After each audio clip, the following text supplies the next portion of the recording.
Assalamualaikum, anda sedang menonton Sekilas Fakta 15 Oktober 2024 bersama saya Syah Muhammad Amin.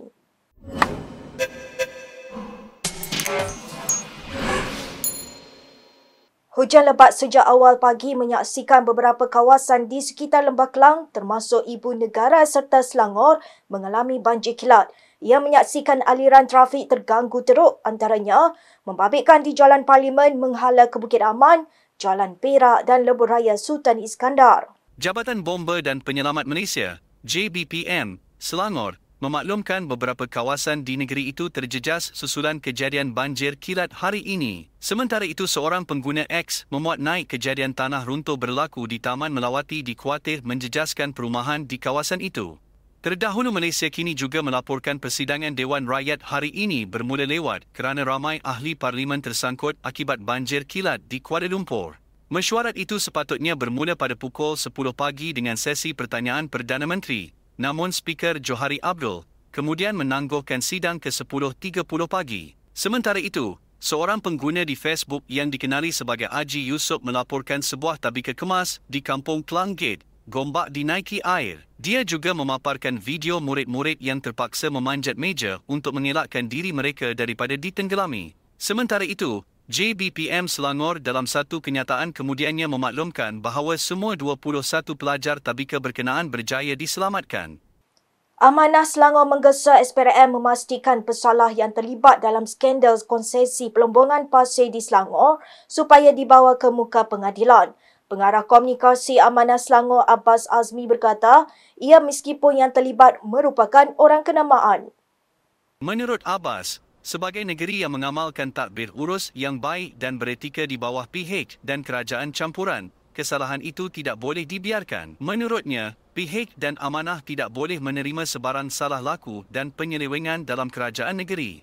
Oleh itu, kata Abbas, Amanah Selangor menggesa SPRM meneruskan siasatan dan memastikan kerajaan Selangor terus berada dalam keadaan yang baik dan terus mengamalkan tadbir urus yang baik. Terdahulu, Malaysia kini melaporkan Ketua Pesuruhjaya SPRM Azam Baki berkata dua lagi safe house yang digunakan untuk menyimpan wang yang dikaitkan dengan seorang ahli politik kanan diserbu di Lembah Kelang. Azam juga menjangkakan penyiasat akan menyerbu lebih banyak safe house berhubung kes itu. Ahad lalu, Malaysia kini melaporkan bahawa berjuta wang tunai telah dirampas dari sebuah apartmen di Kuala Lumpur. Setakat ini, SPRM telah menahan bekas pegawai kanan di Menteri Besar Selangor, Pemerbadanan atau MBI, ahli perniagaan yang rapat dengan seorang pemimpin politik, seorang pemandu serta pegawai syarikat penerima konsesi.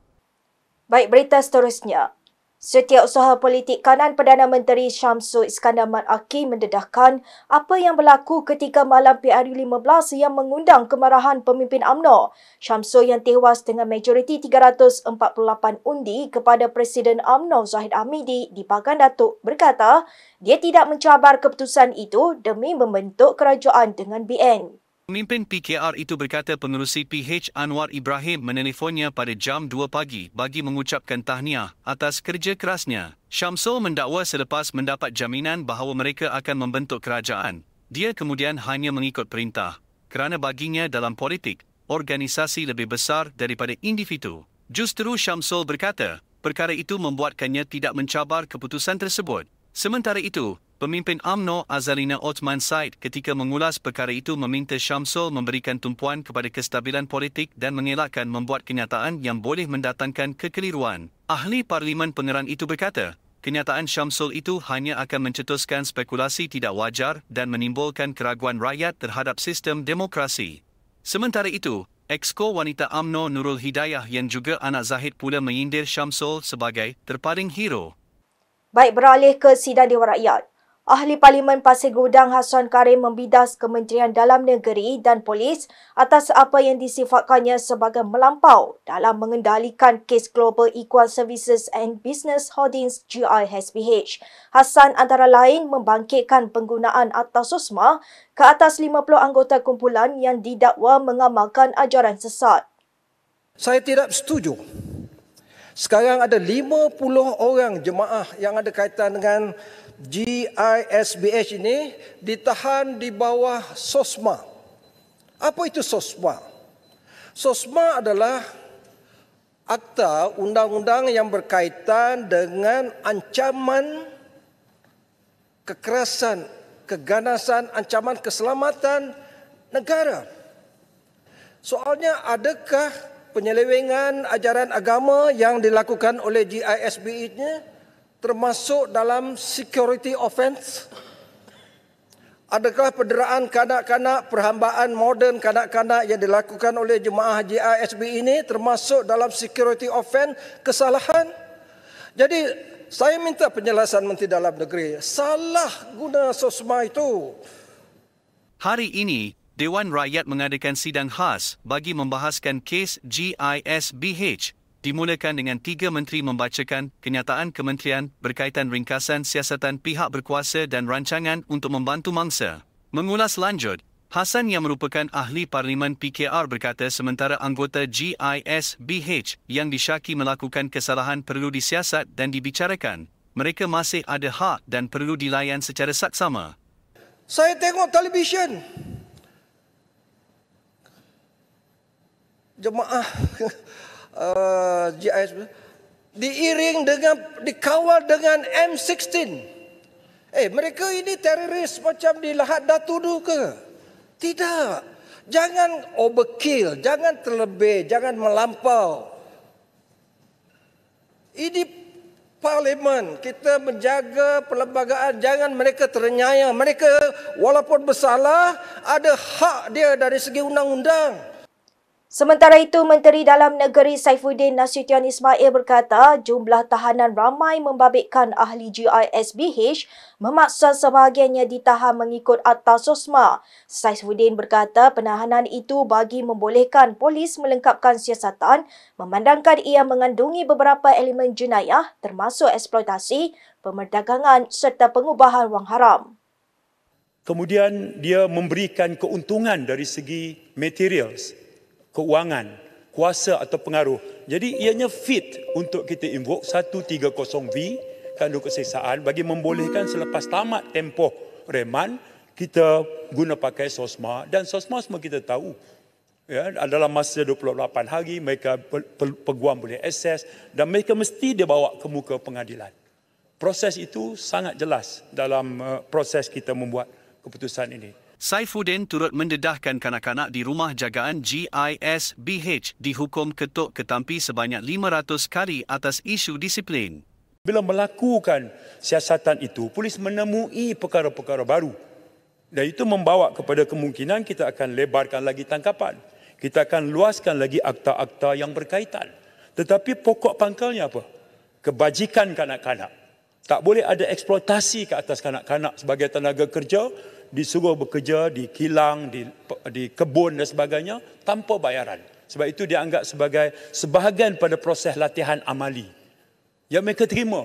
Dan kalau berlaku pelanggaran disiplin, misalnya berbaris ambil makanan tak kena barisannya, itu diambil tindakan. Tok ketampi bukan 100, 500 kali.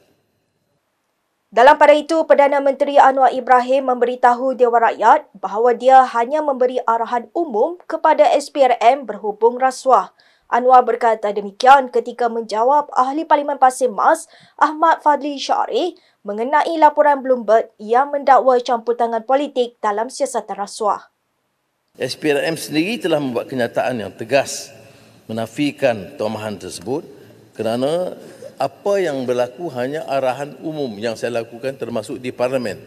Bahawa saya mahu SPRM, LHDN, PDRM, badan-badan penguat kuasa bertindak tegas memerangi rasuah secara tegas tanpa tolak ansur dan badan penguatkuasaan memerangi jenayah dengan tegas.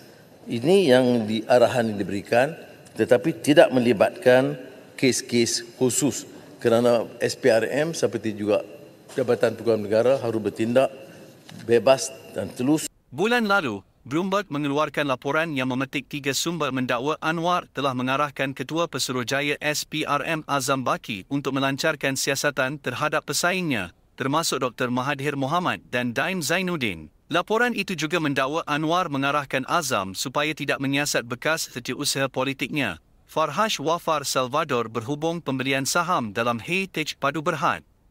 Mengulas lanjut, Anwar berkata tidak adil untuk terus mengaitkan Farhash dengannya hanya kerana pernah menjadi setiausaha politiknya sebelum ini. Tapi saya tanya kes apa sekarang ni?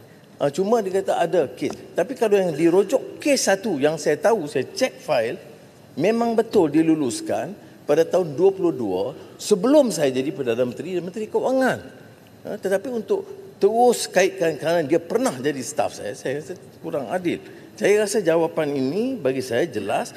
Tapi walau bagaimanapun, andai kata ada maklumat yang jelas yang melibatkan sesiapa pun termasuk saudara Farhash, Datuk Seri Farhash sekarang ni, dalam kes mana-mana, sila lapor.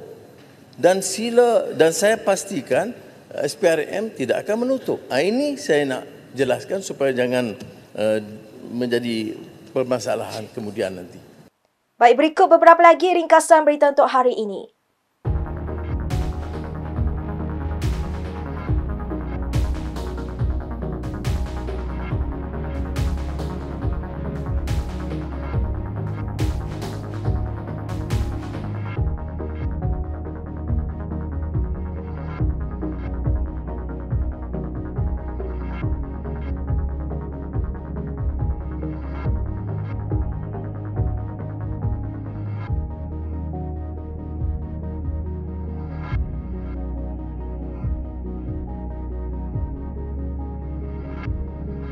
Sekian sahaja daripada saya, Syihah Mama Amin untuk Sekilas Fakta. Untuk lebih banyak berita, anda boleh melayari kinitv.com. Anda juga boleh mengikuti kami di Instagram, Twitter, YouTube dan Facebook. Salam hormat dan jumpa lagi.